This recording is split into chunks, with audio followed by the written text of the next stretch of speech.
मात्र पाकिस्तानचं काय होतंय, पाकिस्तान वारंवार काहीतरी कुरापती उकरूनच काढतोय आणि त्यामधूनच काही चुका करताना दिसतोय। पाकिस्तानने आता नागरी वस्तीमध्ये सुद्धा हल्ले केलेले आहेत आणि अर्थातच नागरी वस्त्यांमध्ये हल्ले केल्याच्या नंतर सर्वसामान्यांचं, निष्पाप नागरिकांचं मोठं नुकसान होतं। त्यामुळे याच्यामध्ये सुद्धा मोठं नुकसान झालंय।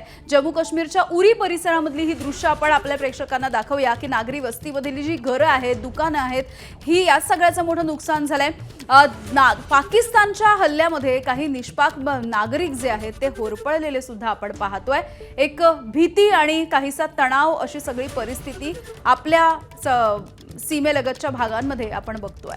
अगदी खरंय, पाकिस्तानची जुनी खोड आहे, परंतु सध्या या पार्श्वभूमीवरती भारत मात्र उत्तम पद्धतीने आपला बचाव करतोय आणि अमृतसरमध्ये सध्या विमानतळाबाहेर सुद्धा सुरक्षा वाढवण्यात आलेली आहे। श्री गुरु रामदासजी आंतरराष्ट्रीय विमानतळाबाहेर सुरक्षा वाढवण्याचा नवीन अपडेट आपल्याकडे आहे। सगळ्याच विमानतळांवरती सुरक्षा चोख आहे असंही कळतंय।